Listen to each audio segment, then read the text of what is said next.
Abraham, I love your teachings on perception and ignoring the reality of what is. I want to clarify something.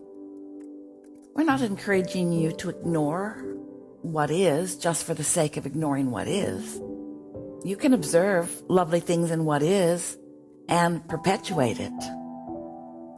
But if you have a choice between focusing on what is when you're on the bottom half of the scale, noticing absence of what is wanted. If what is the absence of what is wanted, then yeah, we encourage you to ignore it and to focus upon the presence of what is wanted. Start again. I love your teachings on perception and ignoring the reality of what is. On my commute to work, I think about the positive aspects of my coworkers, and I daydream about them being in a good mood, and I've witnessed great changes in people and personalities. I feel empowered that I can create new realities while being stuck in traffic. I want to clarify something. You're attracting from people what's active in you. You're not changing them. You're not turning them into different people, because they are a mix of a lot of things. You are just looking at the variety, which is them. It's like variety in the world, plenty of it. Variety in every person you meet, plenty of it. So by focusing upon the positive aspects, you activate within you your connection to your inner being, who joins you with all of the leverage of that absence of resistance. And then you attract to you, because you are the creator of your experience, the best of them.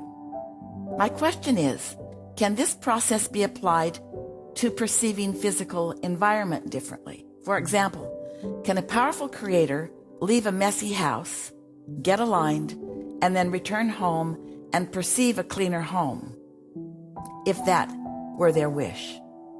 In theory, for someone who's powerfully aligned and practiced in feeling their vibrational reality, do they stop seeing dog poop on the sidewalks?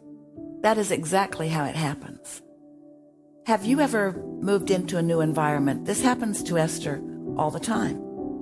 And weeks or months after being there, observing something rather startling and obvious that she has not seen before. How is it possible? As my eyes have gazed across all of these surfaces, all of these fabrics, all of these textures, all of these spaces. Now, it's easy to understand that when you are in a space and you are experiencing the ever-changing configurations of light. Do you know that light moves through different atmospheres? We're talking about your atmospheric pressures. We're talking about your atmospheric fogs. There is so much more to what you perceive than your understanding of why it's different. And that's just scratching the surface of helping you to understand that the mixture of your beliefs and expectations and desires, or better said, mixtures of your vibrational frequencies, or better said, mixtures or relationships with the vibrational frequencies of your personality and the knowing of the source energy within you. The combinations are endless. And so if we, in this mastery of creative skills or deliberate creation, ever do less than to understand the vibrational mixtures that are possible, not just between you and the person you live with, but you and the person you live with and the person you live with and their relationship with their inner being and you and your relationship with your inner being. In other words, the complexities of these vibrations are endless. And so in this discussion about deliberate creation, if we were to leave out one important concept or word, then nothing else would be of any value. This word, this concept, this understanding must be part of the conversation about deliberate creation. And the concept is perception. The reality of what is, that's an elusive butterfly. The reality of what is as different as those who perceive it. And then when you add to that the complexity of why someone perceives as they do, how they were touched with life when they were young, how their mother felt about this or that, how secure or insecure they came to feel early on. But more important, what they're right now in this red hot minute relationship they are having is with their own inner being. In other words, it can be complex, but it does not have to be complicated. It can be complex, but it does not have to be difficult. There are lots of moving parts to you and yours and this world in which you are focused.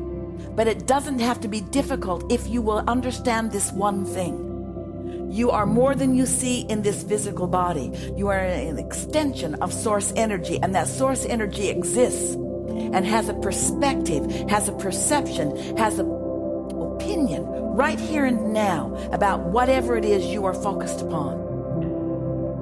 And if you will let your ever quest be to understand first and foremost, moment by moment, your relationship with that source within you, that's what our very first conversation was about, then you are destined to the most glorious moment by moment life experience that you intended to have as you made the decision to come here into this physical body.